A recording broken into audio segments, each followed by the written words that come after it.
Hey guys, tonight we begin something curious, something unusual yet fascinating. Today's video topic is weird foods medieval people ate before bedtime. But before we start, go ahead and like the video if you haven't yet. Let me know you're tuning in and tell me what time it is where you are. Dim your lights, turn on a soft fan or background sound if you like, make yourself comfortable, and let's begin tonight's journey together. The evening settles over a long-ago world. The sky deepens into a blue that feels like velvet. The wind grows soft. The last market voices fade. Chickens rustle in straw. A door pinches shut. Smoke climbs from a chimney and then lies low, a ribbon above dark roofs. A town rests. A village rests. Somewhere a distant bell counts the hour. It does not hurry, it hums. A traveler might pause at the edge of a lane. They would smell damp stone. They would smell old wood warmed by fire. They would smell what kitchens make when day has ended: toasted grains, warm milk, stewed apples, ale. A sweet spice that came a long way on a slow ship. A bit of smoke that lingers like a soft shawl over everything it touches. The hearth glows. The bread is warm. The night is calm. Let us walk gently toward the coals. Let us keep our steps light. Let us watch flames close their eyes. The days. Kettles sit at the edge of heat. They murmur in little sighs. A spoon rests on a board worn smooth by many hands. The board smells of onions and thyme. The board smells of flour and butter and the faint resin of pine. A knife lies beside it. Its work done, it reflects the dancing orange light and then returns to stillness. A medieval evening meal is simple and not. It depends on the household, on the season, on what is near. Poor or grand, the world chooses from what it has kept and what it can spare. Supper is the lower sun of the day. Dinner at midday is brighter, heavier. Supper is tender. It does not shout. It comes with dusk. It carries sleep on its shoulders like a folded cloak. In some homes the meal has already passed. The last bites of pottage were taken as the light fell. The last crust of bread dipped into the pot. The last spoon set down. But there are small things saved for later. There are small comforts kept for the night, and some of them are strange to us. Odd to our tongues. Curious to our eyes. They come from habit, from belief, from the humours of the body as scholars once described them, from what the earth and river gave a family within walking reach. They arrive at the bed's edge, like a lullaby sung in a different language. The hearth glows, the bread is warm, the night is calm.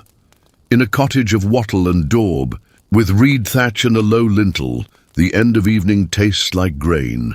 Warm porridge, hardly salted, a last ladle thick as a slow river, barley that has been simmered for hours until it is soft. Oats stirred with the round patience of a spoon. Sometimes there is milk, warmed until tiny bubbles wink along the rim of the pot. Sometimes there is water, with a bit of lard melted in, or a scrap of broth from the earlier pot. The gruel is not grand, it is steady. It fills the hollow places without waking the blood. It is humble, and it is comfort. They believed. In balance, hot and cold, moist and dry, all held in a quiet conversation. After dusk, the body should not be summoned to labor, it should be soothed. So a small bowl is kept, waiting by the featureless glow. A child might take a spoon into both hands and let the warmth move through their fingers. An old man might sip, with his eyes closed, the spoon trembling like a leaf, and feel the heat settle in his chest. Sometimes the porridge is altered in ways that make us pause. A handful of ground almond is stirred in when almonds can be had. This makes the bowl milky without needing a cow. It is common on fast days, when dairy is set aside for devotion's sake, yet the mouth still longs for softness. Almond milk blows smooth. It is pale. It is faintly sweet. It carries spice well. A pinch of saffron might blush into it, turning the porridge the colour of dawn. A bit of sugar if there is money, or honey if there is a hive. The spoon moves slowly. The scent rises, and with it another layer of quiet. Candles breathe, coals settle, the house exhales. Oat gruel may be soothed with herbs that calm the head. Lettuce leaves, wilted until they are silk, slip into the pot. Lettuce was thought to draw down sleep. So was poppy seed, sprinkled like dark stars across the pale surface.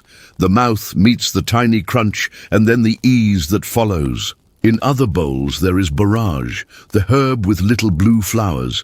They thought it lifted sadness from the heart. It tastes like a shadow of cucumber, cool, clean, kind to the tongue after a day of sun. Not far away, in a townhouse with a timber frame and a stone cellar, someone warms a cup rather than a bowl. The cup holds wine sweetened and spiced. Hippocras, they call it, a wine born from alchemy and Rhodes. Cinnamon and ginger, and a line of sugar like white sand, or honey combed from a medieval evening's slow bees. Sometimes grains of paradise, little seeds that spark a gentle heat. The wine is warm just enough to lean back and sigh. The spices travel up through the air. They bloom in the nose. The cup is held between both palms, and the blood is warmed without being forced. A low flame whispers. Shadows are soft. Stars drift like slow thoughts. In small taverns that keep a late corner fire, the keeper might pour a caudle instead. Caudle is a thick drink. It is a kind of supper you can sip. Egg is stirred into ale or wine with sugar or honey and spice. Then it is brought to the edge of heat, where it barely trembles, and it grows satin thick. It holds the spoon for a moment before falling. It tastes like sweet hay and bread and the edges of a distant summer. Some would add a crest of nutmeg. They thought nutmeg comforted the head. Mace warms the stomach. Ginger wakes without startling. It is a strange, soft recipe for rest, and many hands reached for it when the air grew cold and the shutters rattled. In their frames, milk meets ale, and it curdles a little if it is meant to. A posset can be like that. The curds rise, and the whey slips below, and you take it with a spoon, slowly, while night is drawing its curtain across the last of the world. The curds are delicate. The whey is sweet and thin. It smells of grass and of thatch after rain. It sits well. It is an odd old thing to take before bed, and it is full of small comforts. The river speaks a different supper, one that swims and slides through reeds. Eels wind through the dark water beneath low bridges. In some places they are everywhere, as common as twine. The poor know them better than the rich, though both may eat them. At bedtime, an eel can be a simple fry in fat, crisp at the edges, tender within, a little salt thrown with 2 fingers, and a smudge of ground pepper if pepper is found, or a small pie. A round crust that is not buttery, but sturdy, like a door, and inside coils of eel with onion and a taste of parsley or sage. The pie sits on the hearthstone to warm through. It is cut in wedges. Steam lifts slow. The meat is firm. The mouth remembers the river. Outside, mist lies quiet. Inside, the room holds its hush. Nothing hurries. In a manor hall, the night is richer and stranger. The noble table thins as the hours deepen, but it does not end without a flourish made. To marvel the eyes. Before bed, after revel and music and the more serious meats, there may be a nibble called a void. Not a hole, but a space where gravity lessens gently, where the palate is cleared. Wafers crisp as a sigh, sweet and thin, dishes of comfits, little sugar-shelled seeds, anise, coriander, fennel. They brighten the breath. A cup of spiced wine moves from hand to hand. Fingers smell of rosewater from the basins where you washed before you ate, the basins carried in by servants with towels white as clouds, and sometimes to astonish and to show a lord's reach, a bird appears. Not for a heap of eating, but for pageant, peacock or swan, flesh that is not common, skin that does not do what chicken skin does. These are not things for the humble kitchen. They ask for means and for many cooks. The skin is parboiled and stained, and then redressed over the flesh to look like feathers again. It is a sight, Perhaps the bird is brought whole and set before the table with its plumage gilded. When slices are cut, the meat is pale, a little dense, a little sweet. It may come at the end of an evening when eating has become ceremony more than hunger. To taste it is to remember the lake at dawn and the low call of a swan through fog. It is odd. It is a story to tell. The moon moves softly. The rafters listen. The world turns like a slow wheel. There were other small creatures in some corners of the world, shy, secret and quiet as a shadow behind a stone wall. There are tales, old and curious, of dormice, a delicacy long known to the ancients and whispered about still where forests are thick and traditions hold on to dusk. In mountain places and wooded lands, small hands would gather them from crafted clay pots or from sleep in hollow trees. They are tiny, and they carry the scent of leaf and gnawing and hazelnut shells. In some households of means, or in learned kitchens curious about old books, dormice might appear as a rare treat, tucked in pastry, glazed with honey and poppy seed, scented with bay. Not common, not every night. A relic of taste. It is a strangeness that belongs to whispers and to late cups of wine. It is a food that asks to be spoken of in a lowered voice, as if not to wake the mice in the walls. But most nights end with gentler sweets. Honey is the main singer here. Honey on toasted bread, honey warmed with a pinch of pepper and a thread of saffron, then drizzled over slices of pear or over figs when summer has been generous. Candied, roots appear too. Angelica, pale green and clear as glass. Ginger, hot and sugared and soft. A piece is taken between finger and thumb. It chews slowly. It releases heat as it gives way. It is like a small ember under the tongue, but one that comforts rather than burns. Faint crickets stitch the dark. A shutter clicks gently. Sleep draws near.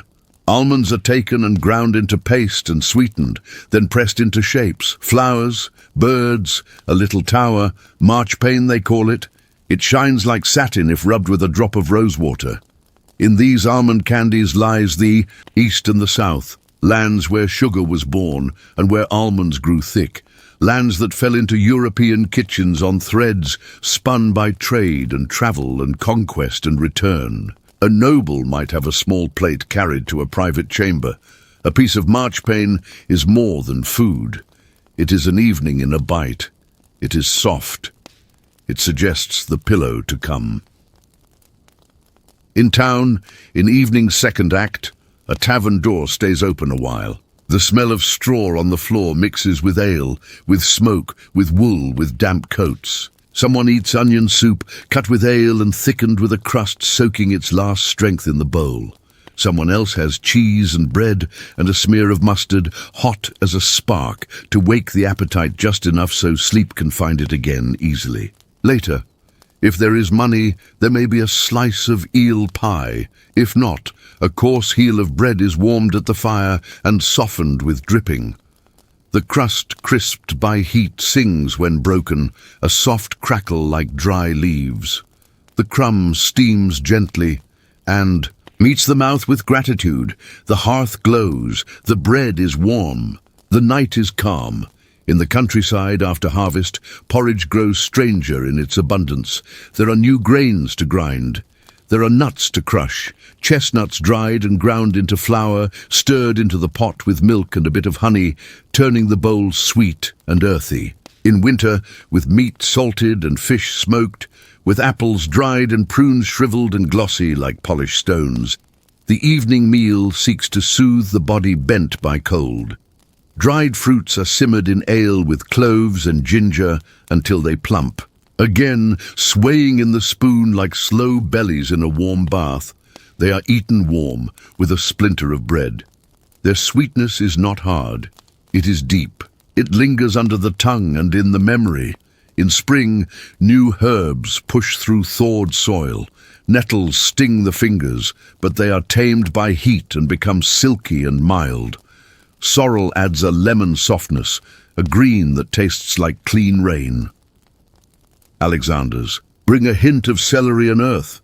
These herbs find their way into simple late-night broths that are almost like dew is like dew. A peasant might sip this green liquid and feel the body lighten. Too much meat would make sleep heavy, they might say. Too much heat in the blood, and the dreams will gallop. But a thin soup with herbs, it draws the mind down like a quiet lull. Over a small lake, candles breathe, coals settle, the house exhales. Spices speak to the night in so many small ways. Clove warms the mouth and dulls a toothache, they said. Cinnamon comforts the stomach. Ginger straightens the breath. Saffron glows like small sun inside a bowl, cheering the eye, and some thought it lifted melancholy when the months were dark. Valerian roots smell like dusk and stones, and they were steeped to quiet the heart. Chamomile is a flower like a tiny sun with white petals, steeped until it smells of fields and old hay. They set the cup by the bed. They suck a sugar comfit if they can afford one. They whisper a prayer. The body answers. Superstition has its place at the edge of the bed. It always does. Some say heavy cheese before sleep brings strange scenes. To the mind, dreams that roll and turn and press. Others say a little cheese, hard and salty, anchors the stomach and keeps it from waking you in the night. Some say garlic will set the blood to kicking and keep an eye open too long. Others crave its warmth against the damp. There are warnings about too much wine, about too much pepper, about fruit that is too cold for the hour. But there are also beliefs in small cures.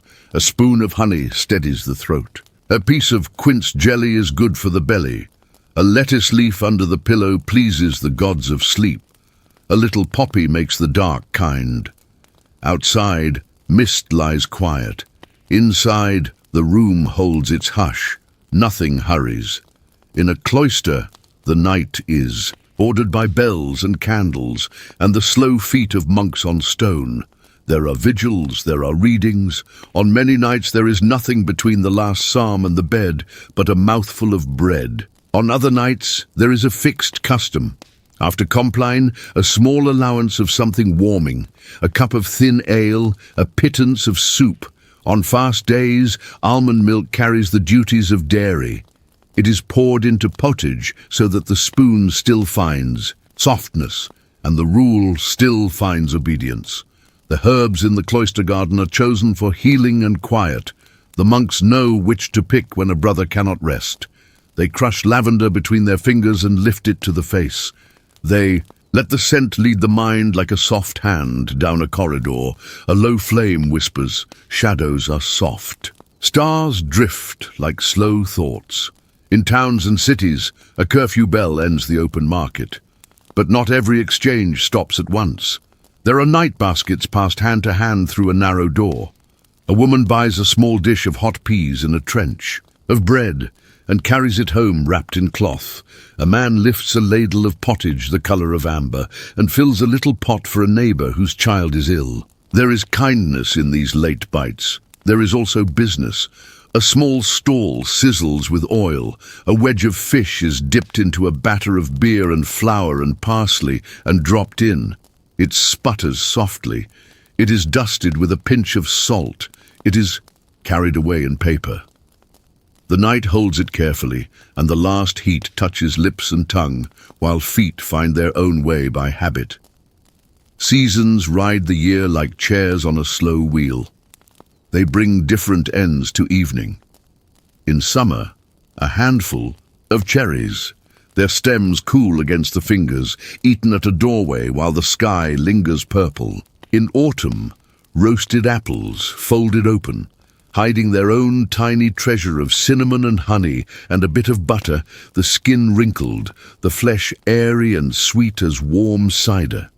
In winter, a stew of dried peas, thick and patient, with a heel of bacon, if bacon can be had, and a round of black bread sliced thin. In spring, boiled eggs, the shells mottled by onion skin if it is near Easter, cooled in a pan on the hearth and eaten with a pinch of salt and a smile. The moon moves softly.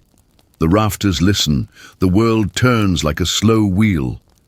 There are households. that end with rituals like small plays. The table is cleared and the board is wiped with a damp cloth. The basin is brought and hands are washed in water scented with rosemary or with rose petals that float and spin. Towels are folded and offered. Grace is murmured, soft and thin as a thread. The chairs are pushed in with a careful hand. A servant carries in a cup of hippocras and a plate of wafers to wherever those who still wake are gathered, near the hearth or by a window that looks toward the pale west. The last course is light. It is refined. It says, "The day was full. Rest your heart." And there are cottages where the ritual is simpler but in its own way just as grand. The pot is hung a little away from the heat, so it will not scorch in the night. The spoon is leaned against a peg. A cloth is set over the bread to keep it from the attentions of a mouse. A small plate with a slice of onion, a corner of cheese, and a twist of salt sits near the palate in case of a waking hunger. A mug of ale rests where a hand can find it in the dark. In the thatch, tiny feet move. In the straw, a nesting hen murmurs. The house is a whole creature, breathing slow. Faint crickets stitch the dark. A shutter clicks gently. Sleep draws near. Stranger tastes always draw the mind, even when the hour is tender. In noble kitchens, cooks turn to recipes written in fine hands, scripts that cross deserts and seas. Rice is simmered in milk with sugar and cinnamon, a fare that came through Moorish lands and found a place in European night kitchens. When the rice is tender, it is finished with almond milk and a pinch of saffron to color it like morning. It is spread in a shallow dish, and sometimes a pattern is drawn on top with cinnamon powder, a gentle geometry to lull the eye while the spoon does its work. This dish has traveled far. It tastes like sweetness made thoughtful. It coaxes the day into a soft pause. Eels, too, find many forms, smoked and sliced thin to lay across bread. Stewed with parsley and vinegar into a sharp dish that wakens the mouth and then lets it settle. Baked with prunes in a pie, sweet and savory, sticky where the fruit meets the fish, a curious harmony that lingers on the tongue. Lent and fast. Days bring more fish to the evening, herring salted and soaked and stewed with onions into a humble plate. A wisp of mustard painting the corner of the mouth, a sip of ale to wash it down. The hearth glows, the bread is warm, the night is calm. For some, an ending is a handful of nuts. Walnuts cracked with a stone. Hazelnuts toasted until their skins blush and flake. Almonds dusted with sugar so fine it is like frost. Nuts sit in old bowls in old hands. They hold the memory of forest and husk. They carry oil and warmth. They ask the teeth to work slowly, and in that slowness a mind comes to rest. Children before bed might be given a spoon of something to sweeten their dreams. Thickened wine, called supper, boiled long until it is syrup dark as evening, then drizzled over a corner of bread. Or pear syrup stirred into warmed milk, a country grace when pears were plenty and a family made a store for winter. The spoon goes in. The spoon comes out. The eyes grow heavy. The fields of sleep open as softly as a gate. Candles breathe. Coals settle. The house exhales. Herbs linger in cupboards in little bundles, crisp with their dryness. They wait for night cups. Meadowsweet. For headaches. Lemon balm to lift the heart. Hops the flowers of the vine that learned to tame ale, and later to wrap sleepers in peace, are tucked into pillows for those who cannot find rest. The scent is green and bitter. It tells the body to lay down its arms. A linen bag of lavender hangs at the bedpost and breathes when touched by the quietest wind. It is like the distant hum of bees under a noon sun, remembered at midnight. It is like a promise. It is like a lull. The moon moves softly. The rafters listen. The world turns like a slow wheel. They were not careless with the hour. Superstitions are sometimes only the careful notes a people make after 1,000 evenings. They say, do not eat too late. Do not fill the stomach so the mind cannot drift. Do not take too much heat at night. or the blood will dance, and sweat will come, and sleep will be a stranger. Do not take too much cold, or the chest will tighten and the cough will come. They say leave a little bread by the hearth for luck. They say share your last cup with a neighbor, and you will never lack ale. They say salt should be taken with the right hand. They say salt spilled asks to be thrown over the shoulder. They say many things. What they really mean is simple. Treat the night as a friend. Enter it with care. Let it carry you where it will. Great halls where music has been played, and where the smell of roast meat hangs like a tapestry of its own. The end of the night has a shape. After the show of peacock or swan, after the trenches are cleared, and the dogs have licked the floor, under the table clean where bones fell, there is the void, the wafers, the hypocrites. There is the washing of hands.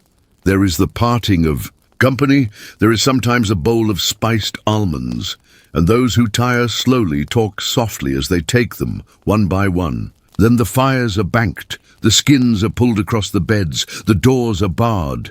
The watchman's staff ticks along the stones outside like a slow metronome, like the heart of the town. Outside, mist lies quiet. Inside, the room holds its hush. Nothing hurries. Let us wander back to the small kitchens, to the hearths that have always been the center. The night is real here. The floor is earth. The rafters are low. The air smells of warmth that will be there even after the coals are dusk and the ashes have fallen into a calm. A mother keeps a jar of dried rose hips for winter, their skins leathery, their insides like 1,000 tiny stones. She steeps them for a cup that is red and tart. A father turns a slice of brown bread over the embers until it is crisp at the rim and soft in the heart, then rubs it with garlic and lays a spoon of lard across it, which melts and runs like warm wax, so the bread drinks and the body will sleep full. In a shepherd's hut, cheese is the last word. New cheese, soft, pale, tasting of field and sheep. Old cheese, sharp, crumbling, tasting of caves and time. A slice is pressed against bread. A mouthful of cider follows, cloudy, sweet and dry at once, pulled from a jug as heavy as a proverb. The blanket smells of lanolin. The dog curls like a comma at the bed's edge. The wind talks, but the hut knows how to answer. A low flame whispers. Shadows are soft. Stars drift like slow thoughts. Some nights are church nights. The calendar turns its pages and there are vigils and feasts. During Lent, the kitchen speaks a different dialect. Fish comes to the fore. Almond milk stands in for cows. Butter is put aside and oil takes its place. The recipes are measured with a different measure, but the last meal before bed still cares for sleep. A bowl of rice cooked in almond milk with a shower of sugar is a quiet joy. A small dish of pears poached in wine with cloves is a grace. The feel of a wafer between the fingers after prayer is light. Easter comes, and the night before a house might sit with eggs, dyeing them with onion skins, with beets, with herbs, pressed under cloth. The dye is a slow seep. It is patient. The eggs become soft planets, mottled and beautiful. In the morning they will crack. In the night they shine. Faint crickets stitch the dark. A shutter clicks gently. Sleep draws near.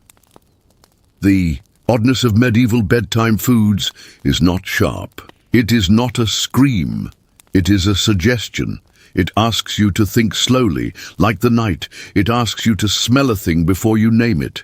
It asks you to hold a cup with both hands and watch steam, and then to close your eyes when the cup is empty. The world is older than our kitchens. It holds many recipes for rest, when the houses are all quiet and even the watchman hums to keep himself awake. The last spoons and cups sit where they were set. The last crumbs are not swept, because what is a crumb to the dark? The coals are tucked in with ash, as if the fire is a child going to sleep, and ash is its blanket. A milk pan holds a ring where warmth was. A knife is put away with its blade. Turned inward, its edge asleep. The hearth glows, the bread is warm, the night is calm. Supper leaves gentle traces as the house grows quiet. Bowls rest with a little shine at their rims. A crust sits on the board, waiting to be softened. Bread is the companion of almost every evening, and in the late hour it becomes something softer. Still, a piece is torn. It is dipped into warm wine or into ale. It soaks and collapses at the edges. It becomes sops. The spoon is not always needed. Fingers lift, careful, and the bread carries the cup's softness to the mouth. There is sweetness if honey was stirred in. There is spice if cinnamon shadows the cup.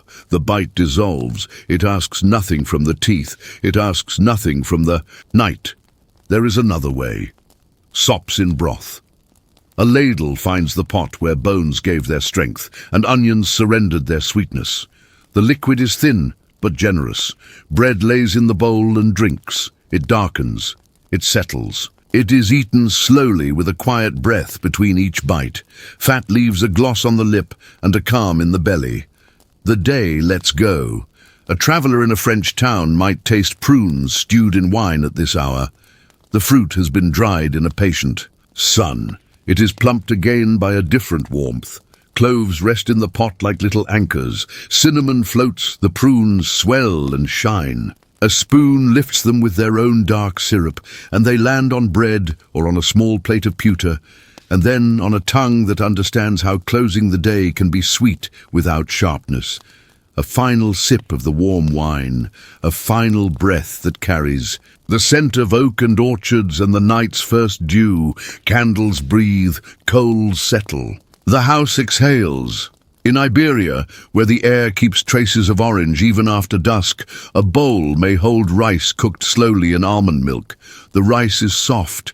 The almond milk is pale as moonlight. A ribbon of sugar drifts across, a few threads of orange. Peel, candied earlier in the season, sit like commas on the surface. Rosewater sometimes visits quietly. It does not crowd the bowl. It is a suggestion, a whisper of gardens where the day's last bees speak to flowers that are closing. The spoon makes a little path. The tongue follows. The body remembers water and shade, and a courtyard where a low fountain never raised its voice. There are drinks cooled by snow from hills when snow can be coaxed from winter's stores. Syrups flavored with lemon or with pomegranate or with mint are poured over the melting white and stirred until they are a soft slush. Not every night, not for every purse, but sometimes in a house that can keep such luxuries, the late hour tastes like flowers and citrus and clean air. It is a gentle chill on the lip, a light on the head, a way to close the mouth before sleep with a brightness that does not wake the blood. In Italy, where stones hold the day's warmth late, the end of evening may be ricotta set in a clay bowl, drizzled with honey, dusted with cinnamon, and topped with a few pine nuts toasted to a soft gold. The ricotta is soft and lacy. The honey is thick and shining. The mouth finds a mixture of cloud and sun. A spoon moves slowly. A window is open to a courtyard where basil leans against terracotta and nightbirds write a soft line into the dark. Low flame whispers. Shadows are soft. Stars drift like slow thoughts. In the German lands, a beer soup may pour itself into the night and be a bed's gentle neighbor. Ale warmed. Sugar. A hint of clove.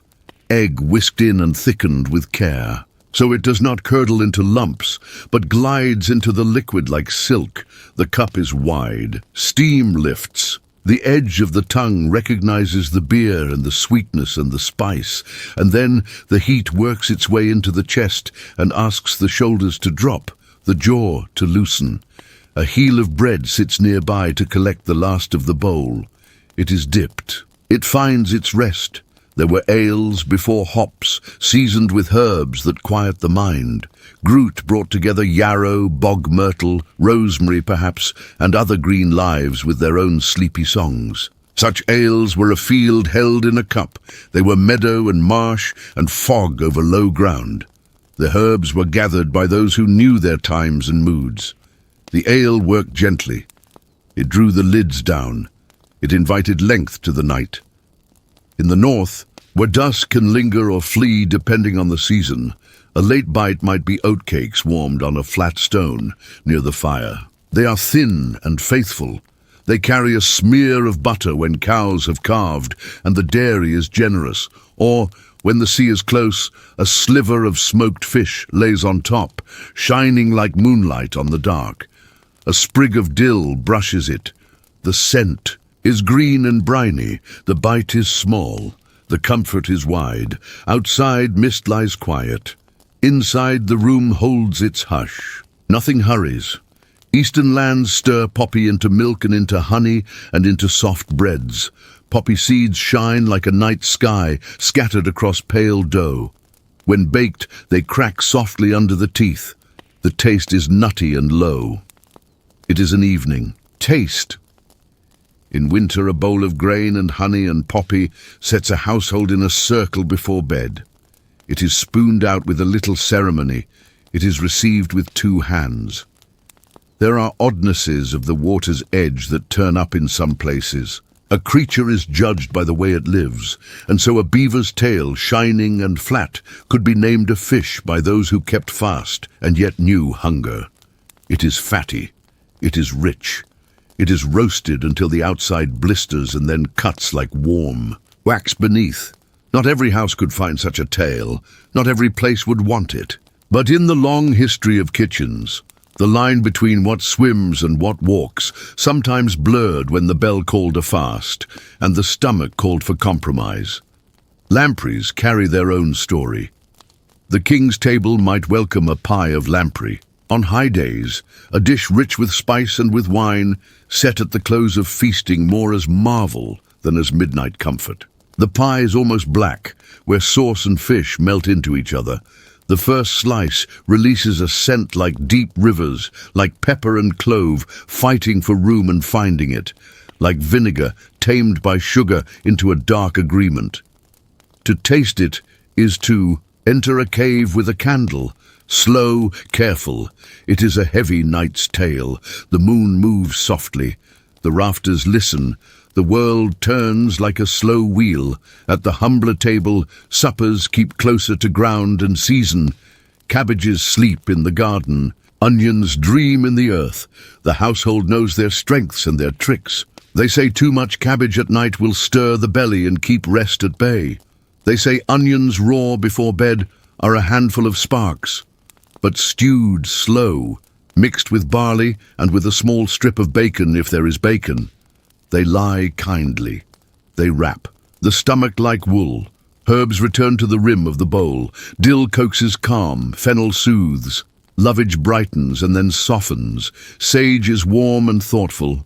A leaf of bay rests like a little boat on the water of a soup pot and lends a meaning. You can feel without naming. A sprig of rue lies there too in some places. Not for every mouth, but for those who want an old tonic's bitter to remind them of balance. The pot speaks lightly. The house listens. The hearth glows. The bread is warm. The night is calm.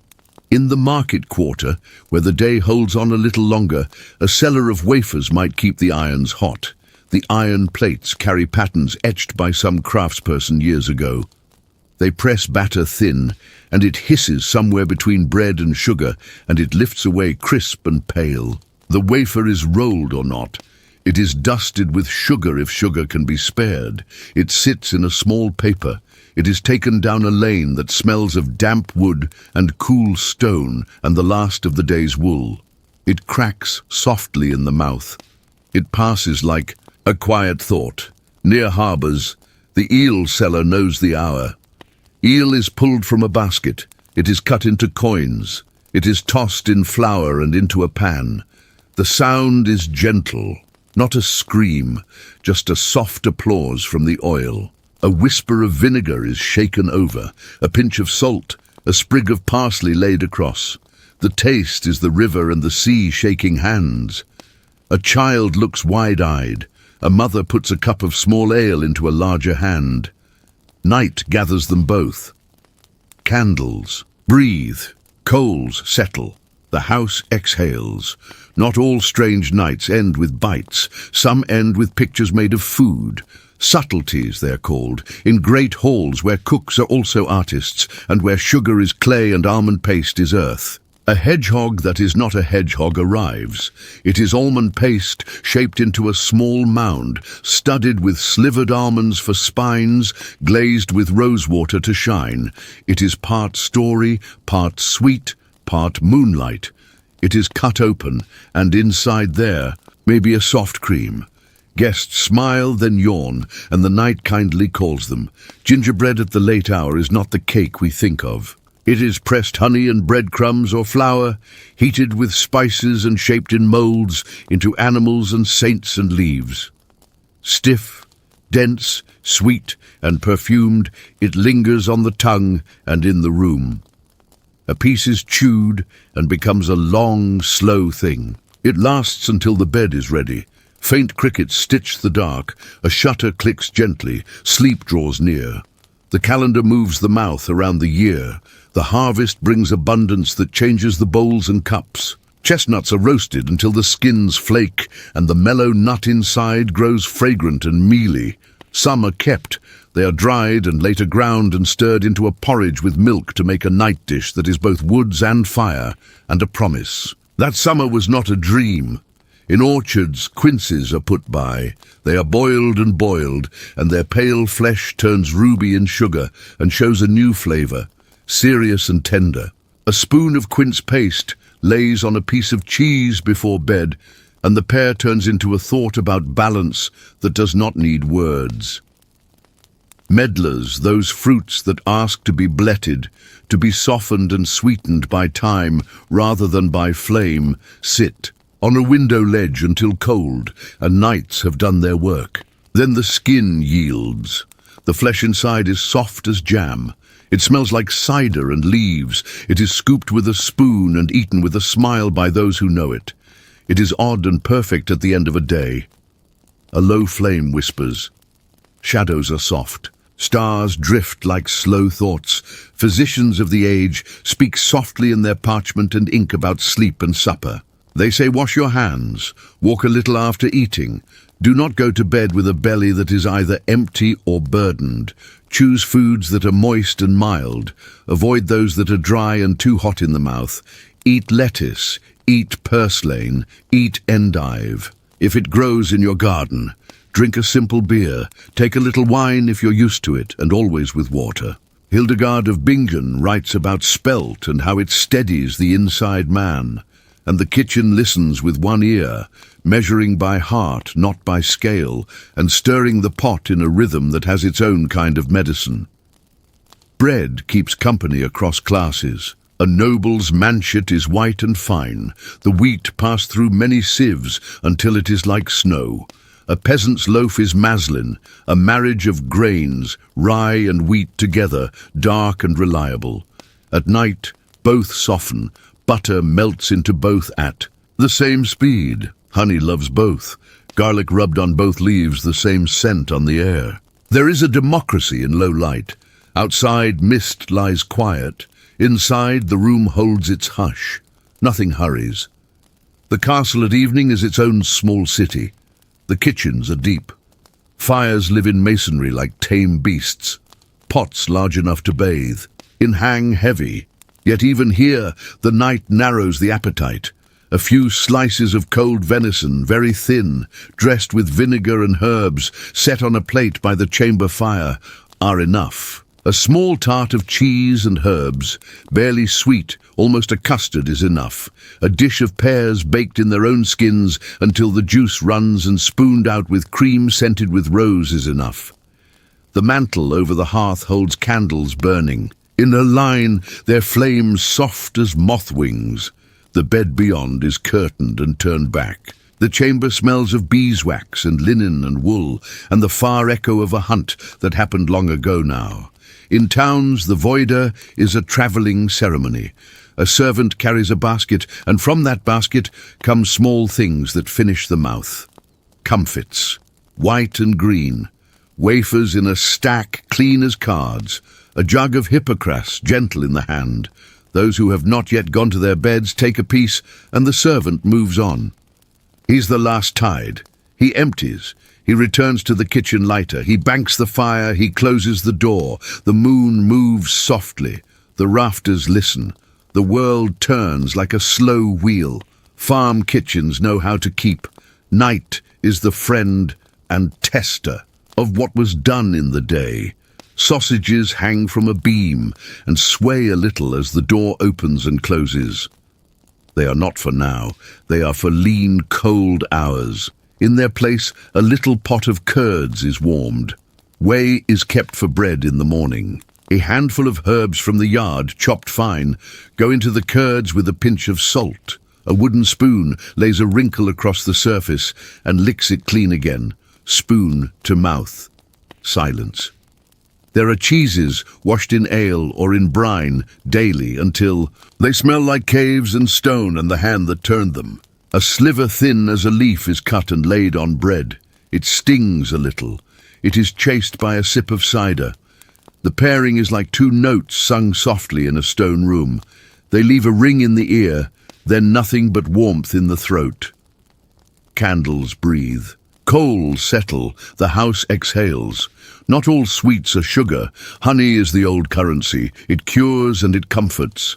Honey is put in a pan with a little water and a bundle of herbs, maybe thyme or sage, and it is simmered until it smells like a hillside. Then it is cooled and kept. At night, a spoon is taken and rolled on the tongue, so the throat is softened, so the breath is smooth. If sugar is at hand, it is swaddled in paper. It is used sparingly. It is melted into syrups for fruit. It is melted into wine for a small golden drink. It is dusted across almond paste figures to make them shine. Town bells mark curfew. The sound drifts into houses and stalls. Doors close. A few stay open with shutters half drawn. The baker's oven still glows behind a door of iron, turning out flat breads that hold tomorrow's food, and a few that are meant only to soothe tonight. A warm roll is split and filled with a spoon of soft cheese. A sliver of herb is added. It is wrapped in cloth, and it warms the hand. It warms the hunger. It warms the hours until sleep finds its place. Faint crickets stitch the dark. A shutter clicks gently. Sleep draws near. Pilgrims step softly into towns and out of them, and they carry the taste of nights from abbeys and from inns. They learned to love a simple soup of leeks and a few grains at bedtime in one place.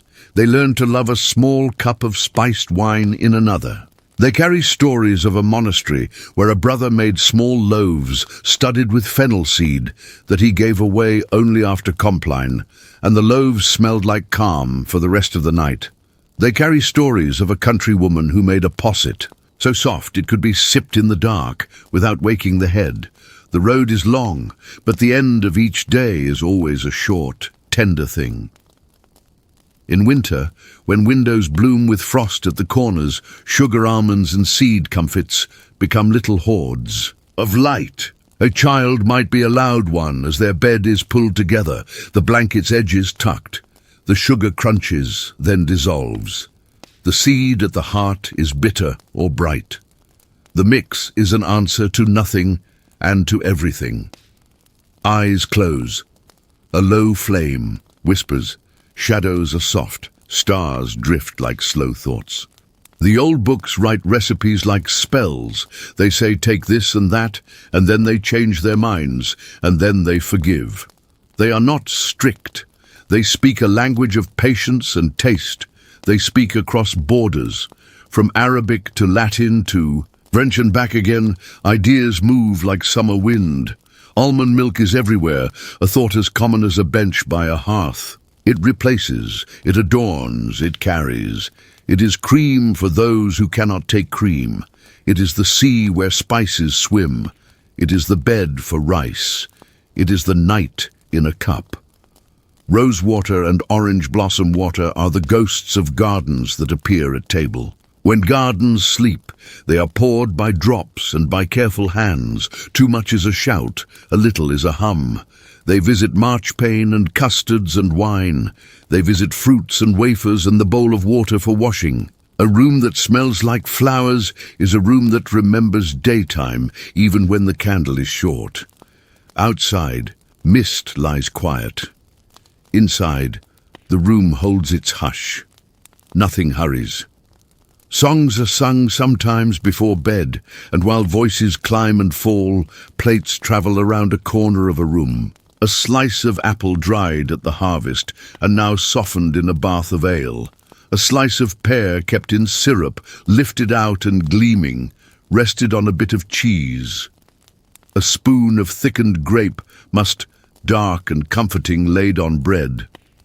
The singer pauses for breath. The eater pauses too. The two pauses meet like old friends.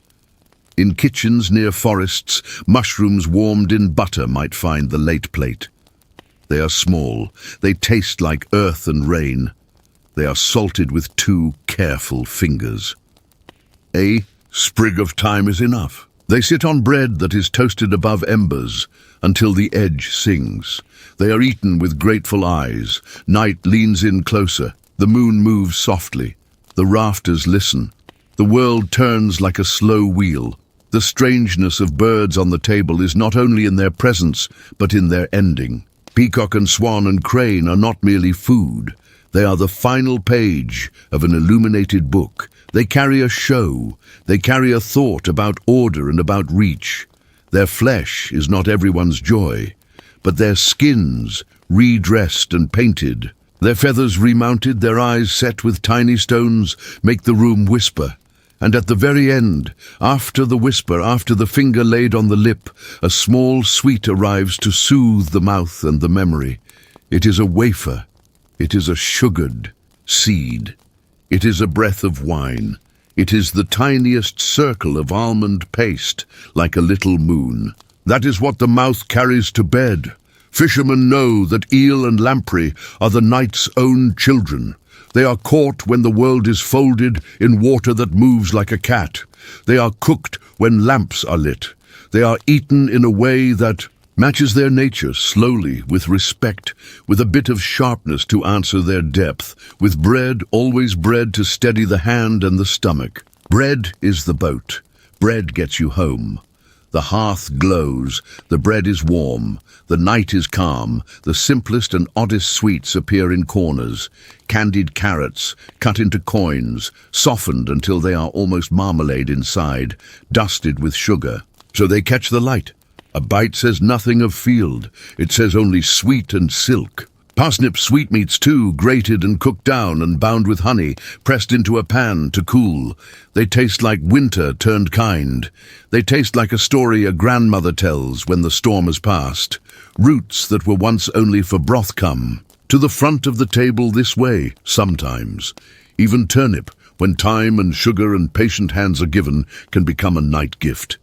It is not a trick. It is the kitchen listening to the world and answering softly. Candles breathe, coals settle, the house exhales. In the great city, the last hours have their own steps. Curfew bells ring, the watch moves. But the baker's guild may still draw the long boards from the oven with peel and cloth. The smell is like prayer. A traveller passing can buy a small roll, still breathing steam from its scored back. He breaks it, he walks, he eats, he sleeps.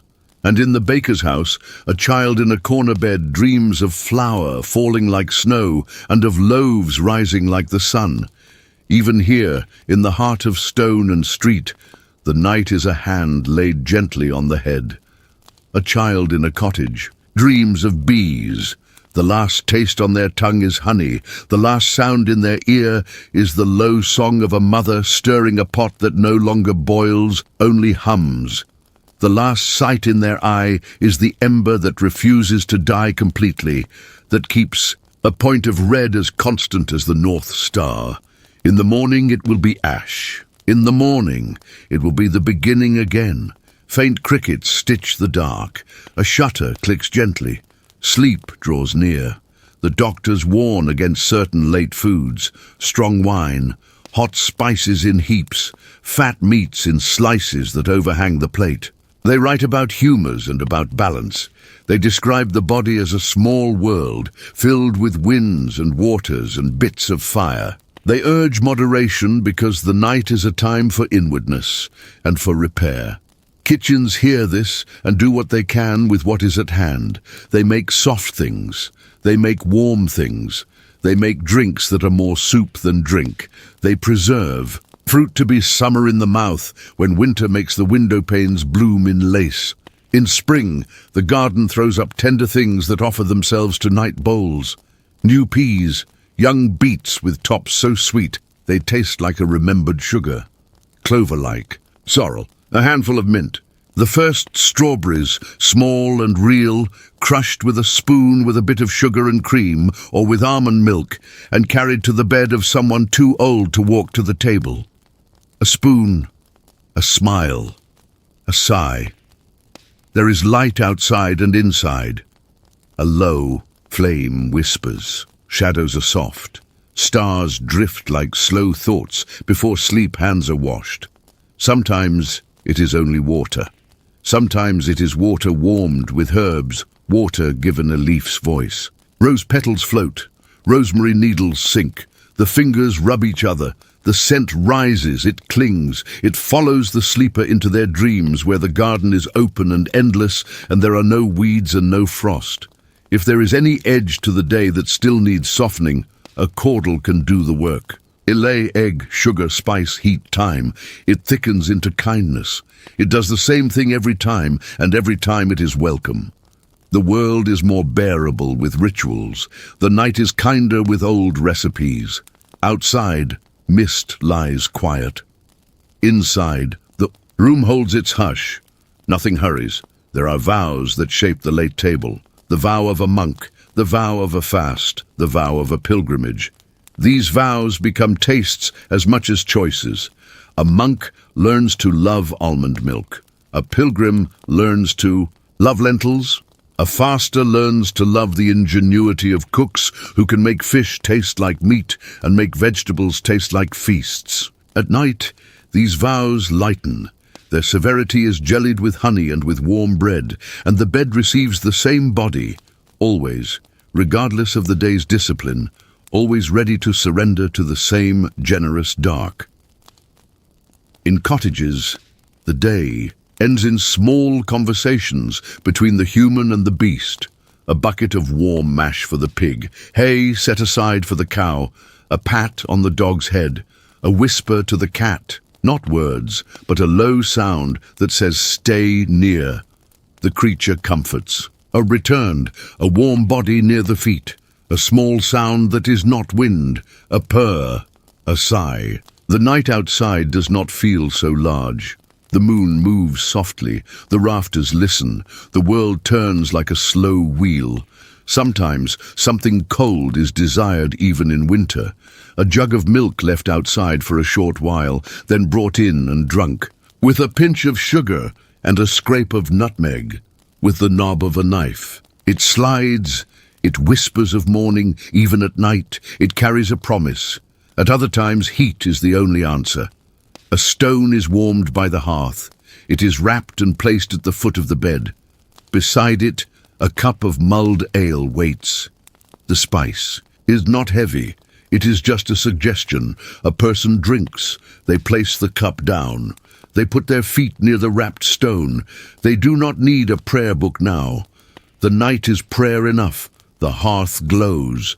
The bread is warm. The night is calm. There were households that believed in certain small rules. No knife on the table after sup. It draws sharp dreams. No turning the bread upside down. It offends the house's guardian. A bit of salt kept in a small bowl near the door.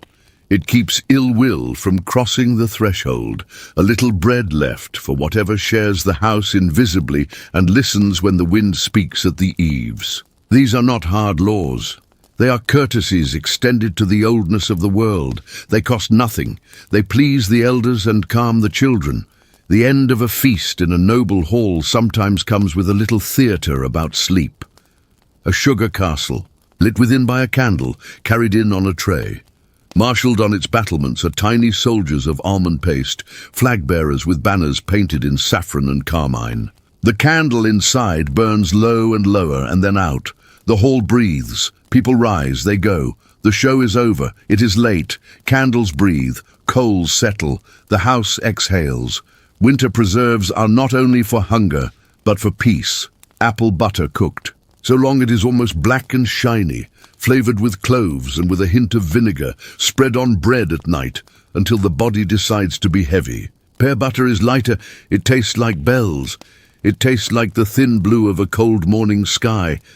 Both a comfort in a spoon, a thick syrup called Rob, boiled from grapes until it is dense and precious, is used like medicine when the chest is sore. A spoon at the bedside, a lick, a swallow.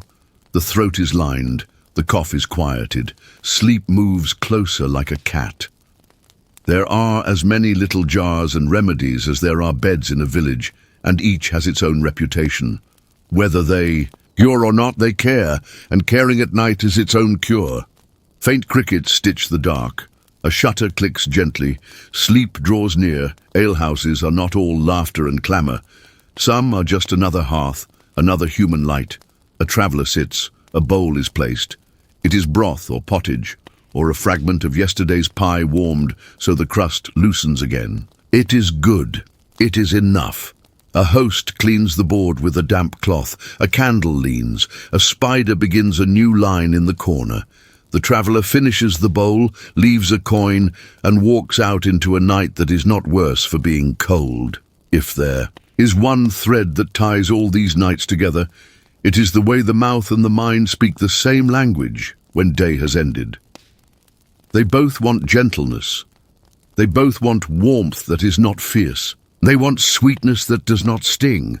They want salt that does not call for water and work. They want what rests in the hand, in the bowl, in the cup, and asks for nothing in return but a small attention.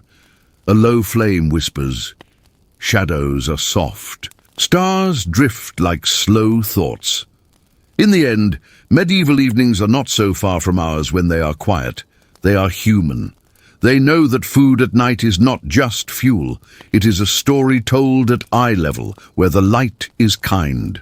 It is a way of saying to the body, you have done enough, and to the day, you were enough. It is a way of telling the dark, I see you and I trust you. The watchman passes one last time. His staff taps the stones. His breath makes little ghosts in the cold. A dog turns over and lays its head on its paws. The pig in the pen snuffles and then is still. The last ember flares in its sleep and shows itself, then sinks back. The world tucks in like a sheet. Outside, mist lies quiet. Inside, the room holds its hush. Nothing hurries. The darkness drifts like slow smoke along the rafters. The night is patient.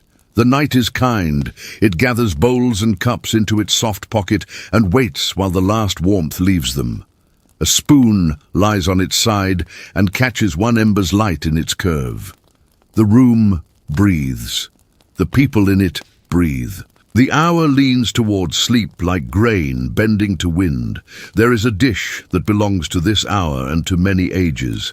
Milk warmed. Rennet whispered in. The milk sets, quivers, and becomes a tender thing called junket. Sugar dusted on top.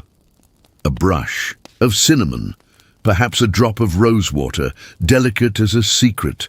The spoon breaks the surface. It is smooth. It is mild. It gives without a struggle.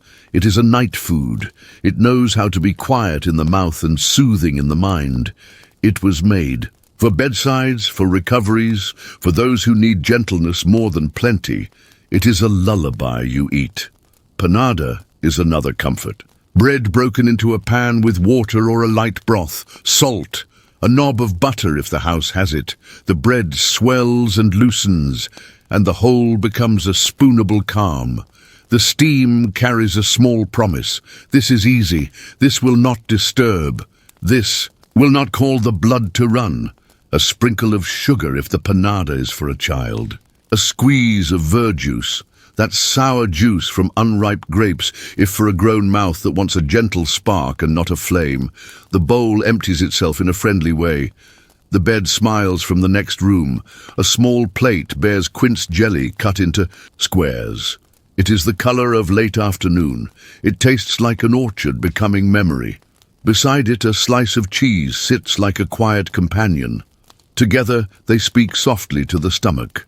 The pairing is old. It is wise. It asks nothing more than slow chewing and soft light. The hearth glows.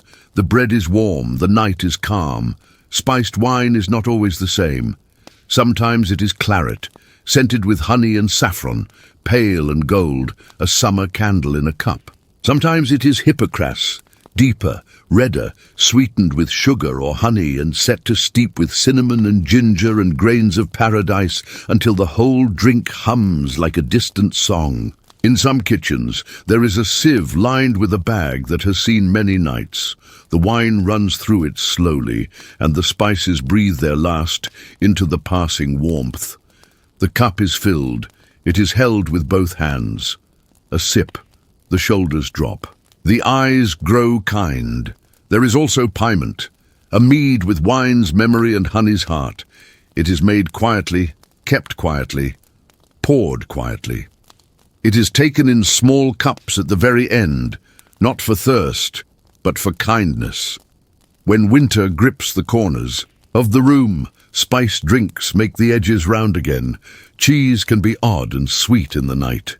Curds are drained, pressed gently, then stirred with honey and a little spice, scented with orange peel dried at last harvest, and grated fine. The mixture is spooned into a small pot and cooled. It is called by many names.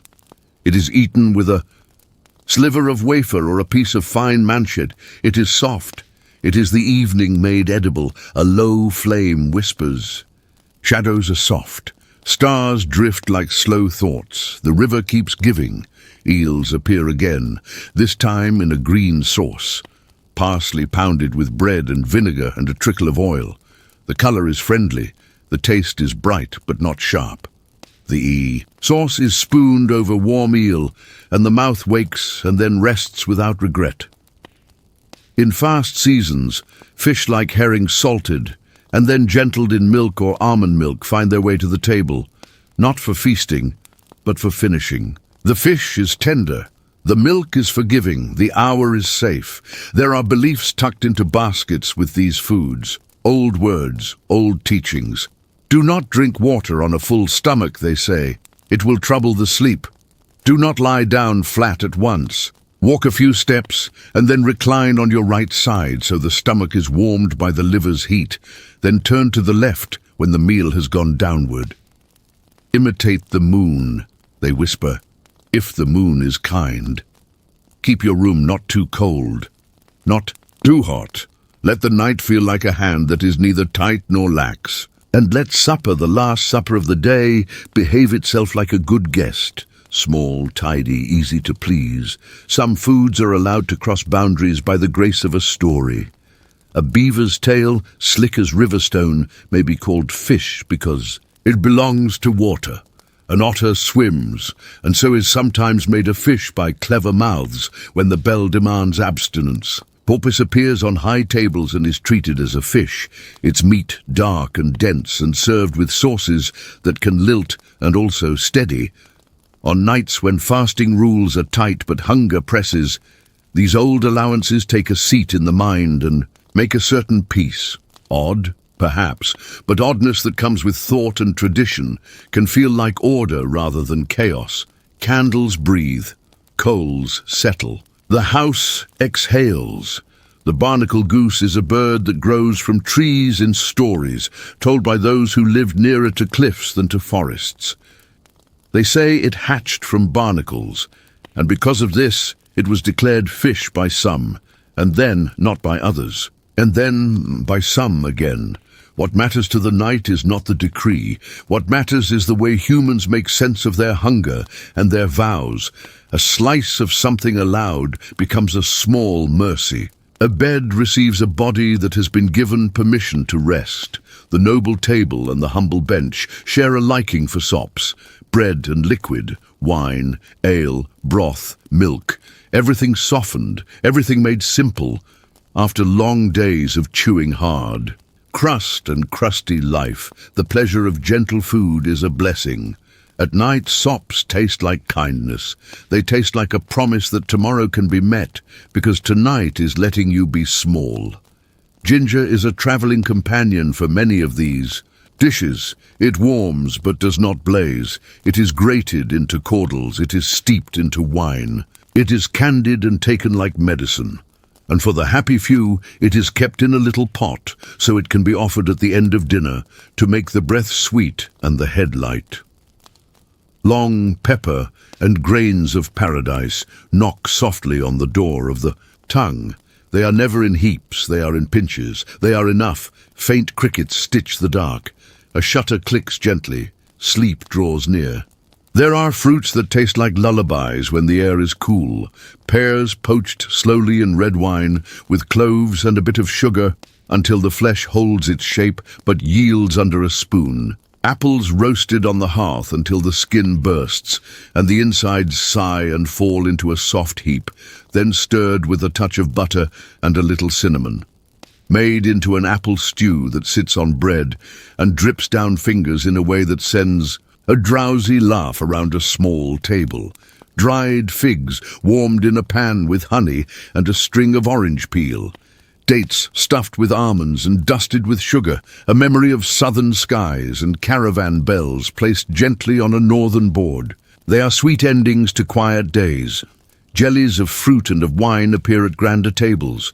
A clear gelée made from wine and sugar and a little fish glue, cooled in molds shaped like gardens or towers. Cut slices wobble and catch candlelight. Like captured ponds, they are soft to chew. They demand no work from the jaw. They are the night turned into light dessert. Rose jelly sets and smells like old poems. Gillyflower jelly blushes and smiles. The end of eating becomes a series of soft notes that drift upward and leave the air at peace. A low flame whispers. Shadows are soft. Stars drift like slow thoughts. Breads speak many dialects of night. Fine manchets fit for tender mouths, coarser loaves with rye that tastes of field and of hand, oatcakes that are more like memory than bread, rusks toasted twice that hold until the last moment and then give their strength to wine in a soft collapse. Trenchers, old and saturated from earlier meals, sometimes become food themselves, cut and eaten once their service as plates is done. They carry the freight of the day into the lightness of evening. There is thrift here, and a kind of affection. Nothing in the house is just one thing. Butter speaks too. It meets warm bread and disappears in small streams. It meets a bowl of hot grains and turns them glossy. It is salt and fat and field turned into comfort for the tongue. When butter is forbidden, almond milk steps in with a kind of shy grace. It has its own sweetness. It holds spice as if spice is a friend staying over the night. The almond tree stands unseen in a different country, but its milk moves like a soft river through thousands of European kitchens after dark. Outside, mist lies quiet. Inside, the room holds its hush. Nothing hurries. The peasant evening and the noble evening sometimes meet in a tavern, each with their own purse and their own appetite. At a side table, a labourer warms his hands around a bowl of peas pottage. Thick and the colour of moss, a slice of onion and a crack of salt are enough to make it sing. At another table, a merchant traveller calls for eels browned in butter with parsley, a plate to share before he climbs the stairs to a rented bed. The room is not noisy, the voices are low. The fire is honest, the ale is small and good for sleeping. A few wafers pass from hand to hand. A child nods in a corner. A dog dreams. Herb law visits once more before the candle sleeps. Valerian for the troubled. Chamomile for the simple weary. Hops stuffed into a pillow for those whose minds chatter like starlings at dusk. Lavender rubbed between fingers and passed under a nose with a last good-night glance. Meadow sweet when the head aches from weather. Lemon balm if the heart is too dark. The remedies are not potions from a wizard. They are leaves and flowers that have learned our language. They speak quietly. They are small bridges to the other side of the day. The moon moves softly. The rafters listen. the world turns like a slow wheel. At certain feast days, the night ends with an extra step. On St. Martin's in autumn, new wine is tasted and found to be young and bright. Little cakes flavored with anise seed are baked and shared. The air smells like grape and flour and wool. At Christmas time, spices flow easier in rich houses, their generosity like snow shaken from a cloak. Custards are scented with saffron, their tops marked with a cross, set on the table for everyone from the highest chair to the lowest stool. A spoon, a moment, a wish. The roof outside holds frost. The roof inside holds heat. Some kitchens keep rose hips and hawthorn berries dried. On strings, in the cold months, they become teas that smell like hedges and like the lane that runs between fields. A little honey goes in. The cup warms the hands, then the lips. Night breathes in and out. Nothing else is required. Candles breathe. Coals settle. The house exhales. The watch has its own eating. A small piece of cheese wrapped in cloth, a simple roll, a flask of ale. He walks. He stops under an overhang when rain like silk passes through the street. He takes a bite. He waits. He listens for a shout that does not come. He moves on. He is the city's eyelid that closes and opens without panic. When he returns to his stool, someone has left a bowl of warm something near the door, as if the town itself is grateful. He eats in 3 slow spoons. He looks at the embers. He is not alone. In private chambers, between the crackle and the curtain, a noble sometimes takes a little blanc-manger. It is a pale dish, once of chicken and rice, now sometimes of fish on fasting nights, cooked until the rice is a velvet wind, stirred with almond milk, and made as gentle as words for the sick. It is for convalescence. It is for small hours. It is for those who want to remember the taste of ease. The spoon is silver, but the feeling is the same as the wooden spoon by the cottage fire. Softness, quiet, a whisper of sweetness. Then the coverlet, then the heavy drape of sleep. Faint crickets stitch the dark. A shutter clicks gently. Sleep draws near. There are tiny oddities that slip into late plates like bits of quiet surprise. A candied violet on a custard, brushed with sugar until it is a small star.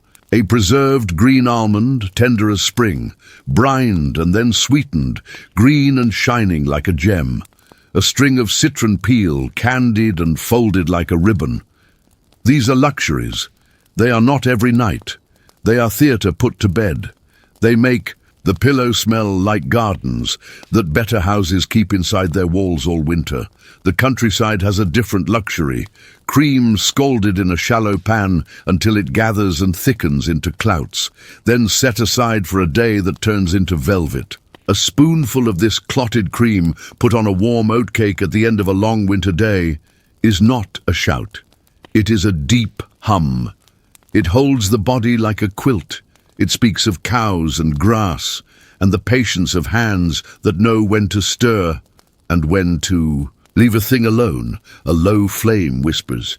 Shadows are soft. Stars drift like slow thoughts. Some things are avoided when the moon is high. Beans at night are for the brave, say some, and for the restless, say others, and for the ones who do not mind a belly that speaks. Cabbage is good if cooked long, unkind if rushed, especially close to bed. Garlic is a friend to the heart, but perhaps a little too bright for the moment before sleep. Strong mustard is exciting in a way that keeps the pulse from settling. Too much salt pulls thirst, and thirst pulls wakefulness, and wakefulness pulls the mind into loops. The old advice is a string across a doorway. You step over it gently. You do not have to trip. Fish blessed by distance make fine finishes. A sliver of smoked herring shines on a plate like a slice of moon. A morsel of sturgeon, rare and proud, brings the river's history to a mouth that has known only small brooks. A morsel is enough. The moment is what matters, not the mass. The night is helped by tastes that carry stories without weight. Outside, mist lies quiet. Inside, the room holds its hush. Nothing hurries.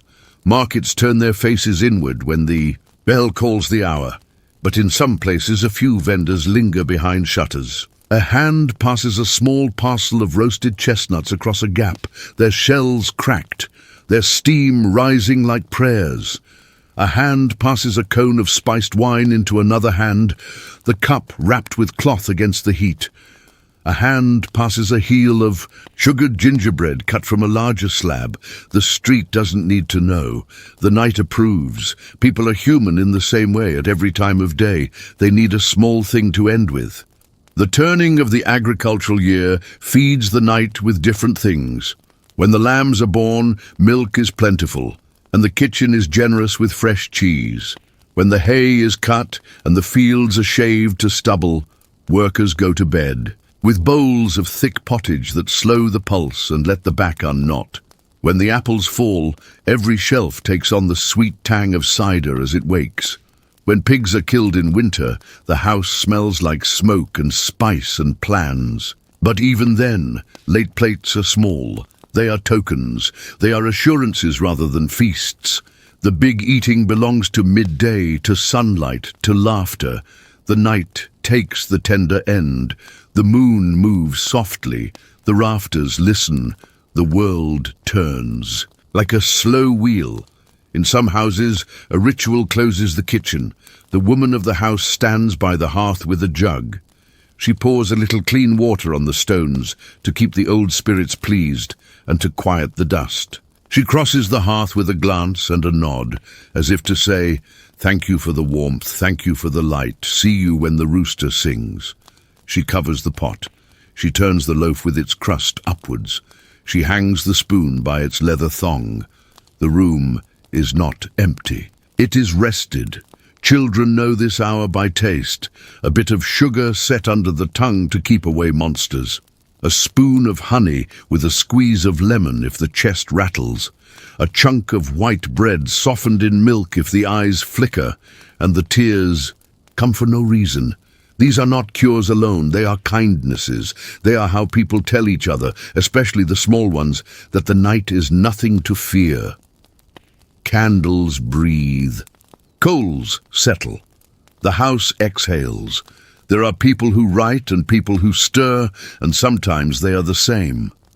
A poet scribbles lines while a little pot of wine warms on a trivet near his elbow. He drops in a strand of saffron like a sunbeam, cut thin. He shakes a little cinnamon. He tastes. He writes. He tastes again. When the cup empties, the poem is finished, or not. The bed is there regardless. The poem will wait, if it must. The cup has done its work. It has called down a quiet in the brain that words alone could not make. A weaver sits with a single candle and lets her hands rest. Her supper was thin and perfect, barley and onions, a slice of cheese, a piece of pear. Now she lifts a jug and pours a little ale into a clay mug and sips it like a prayer. She breaks a piece of ginger sugared in a strip and holds it against her tongue. The threads at the loom hum like bees. The candle sputters and then steadies. She thinks of nothing. The nothing is sweet. Faint crickets stitch the dark. A shutter clicks gently. Sleep draws near. The road ends at an inn where the host has seen 1,000 evenings. He knows what to give a traveler with dust in their eyes, not a heavy plate, not a jug that will set the head spinning. A dish of eggs softly set with herbs, a cup of caudle, a small bowl of dried fruit warmed in wine, bread, butter, bed. It is a recipe written not in ink, but in years. It works. It always works. In abbeys, the kitchen door closes with a quiet sense of duty fulfilled.